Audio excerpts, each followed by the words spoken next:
Cinderella, what are you doing? Betty stops in mid-sentence.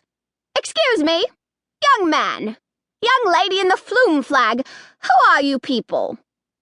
She's taller than I expected. Taller than Kayla. And scarier. She's wearing a long brown skirt and a tucked-in green blouse.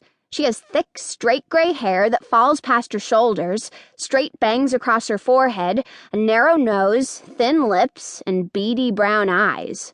Betty definitely does not look like a Betty. A Betty would smile at me and offer me milk and cookies, or maybe some brownies. A Betty would never glare at me like I was some sort of cockroach dashing across her floor. Think fast, Abby, think fast. Why are we here? I know. When in doubt, be polite. Hi, I say. It's so nice to finally meet you. It is? Jonah and Cinderella both ask.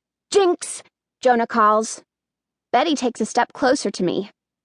Who are you? I'm Abby, I say, and this is my brother Jonah. We're from Smithville, Jonah adds. Betty frowns. And you are here, why? Because... long-lost cousins? I glance back at the bucket that unsolved my shoe problem and get an idea. We're Cinderella's replacements. Betty clicks her tongue. Do tell, why are we replacing Cinderella? Is she going somewhere? As a matter of fact, I am, Cinderella says haughtily. I'm going to... Oh no, she can't mention the prince. She's going to need help, I interject while pinching Cinderella's arm. Ow! Since she busted her foot. We're not really replacements, I add. We're more like helpers.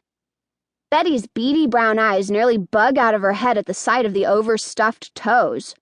How did that happen? Well, Cinderella begins, last night I dropped a glass No! Sled, I interject, pinching her again. She dropped a glass sled on her foot. Oops, that just came out. What is a glass sled? Betty asks. You know, I say, stalling.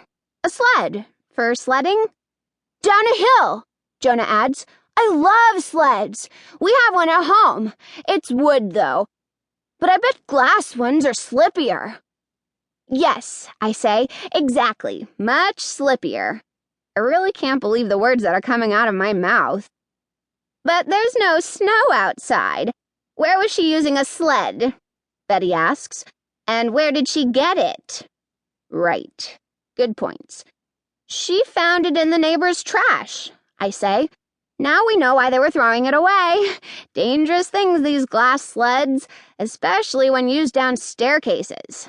Betty stares at me.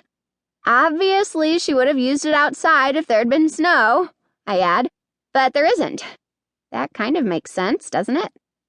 Do I sound as ridiculous as I think I do? Cinderella is bright red. Jonah is twisting his bottom lip.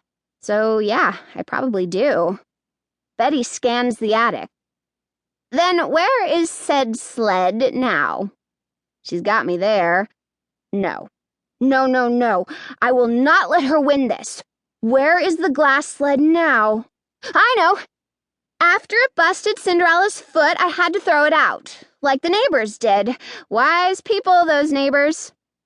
Jonah wags his finger like he's talking to a dog. Bad sled, bad sled. But how did you two end up here? Betty asks.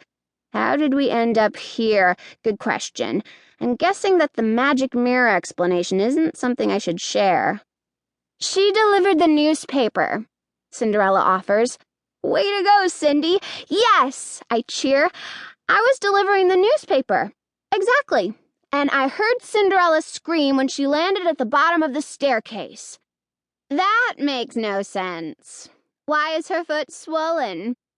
You don't get swollen feet from falling down the stairs. You get a broken back or a concussion or, because when she